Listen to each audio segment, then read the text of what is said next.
आज सुनते हैं तिल चौथ की व्रत कथा। किसी शहर में एक सेठ सेठानी रहा करते थे। उनके कोई भी संतान नहीं थी, इसलिए वो दोनों बहुत दुखी रहते। एक बार सेठानी ने पड़ोस के स्त्रियों को तिल चौथ का व्रत करते हुए देखा, तो उसने उन लोगों से पूछा कि आप लोग किस व्रत को कर रही हैं और इसके करने से क्या लाभ होता है। उन औरतों ने कहा, यह चौथ माता का व्रत है। इसको करने से धन, वैभव, पुत्र, सुहाग आदि सब कुछ प्राप्त होता है। घर में सुख शांति का वास होता है।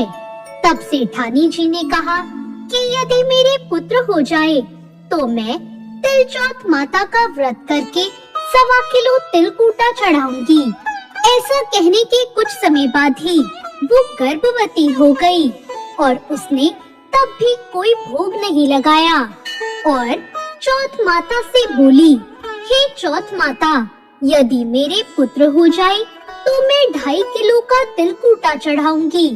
और फिर जब वो लड़का बड़ा हो गया तो सेठानी ने कहा कि इस लड़के का विवाह तय हो जाएगा तो मैं 5.25 किलो का तिलकूटा चढ़ाऊंगी।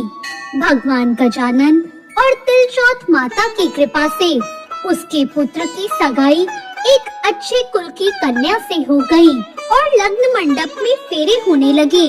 लेकिन सेठानी फिर से चौथ माता को तिलकूटे का भोग लगाना भूल गई।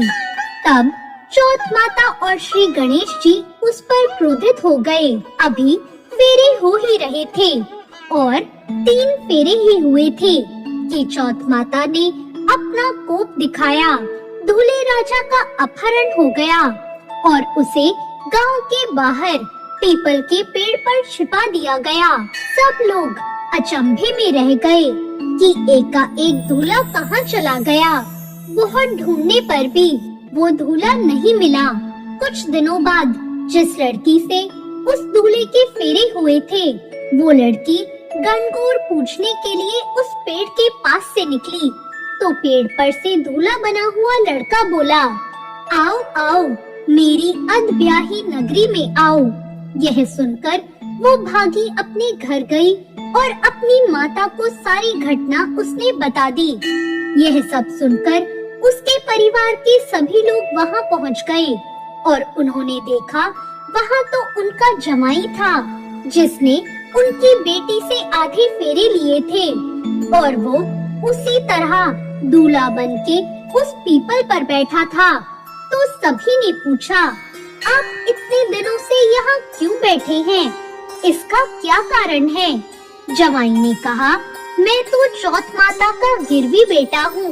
मेरी माता से जाकर कहो कि वो मेरे जन्म से अभी तक बोले हुए सारे तिलकूटे का भोग लगाए और चौथ माता से प्रार्थना करके क्षमा याचना करे, जिससे माता की कृपा हो और मुझे यहाँ से छुटकारा मिल जाए।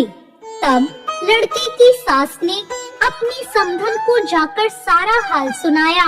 तब उन दोनों समधनों ने 1.25 मण तिलकूटा गणपति भगवान और चौथ माता को विधि विधान करके पूजा करके अर्पित किया और भोग अर्पण करके क्षमा याचना की। और फिर चौथ माता ने प्रसन्न होकर उस दूल्हे को उस शादी की जगह भेज दिया। वहाँ वर वधू ने 7 फेरे पूरे किए और सकुशल अपने घर के लिए विदा हो गए और चौथ माता की कृपा से दोनों परिवार में खुशियाँ आ गई। हे चौथ माता, जैसा उस लड़के के साथ हुआ वैसा किसी के साथ ना हो और बाद में जैसे सब पर कृपा हुई ऐसी कृपा सब पर करना। बोलो श्री गणेश भगवान और तिल चौथ माता की जय। तो आज की ये कथा आपको कैसी लगी कमेंट करके जरूर बताएं।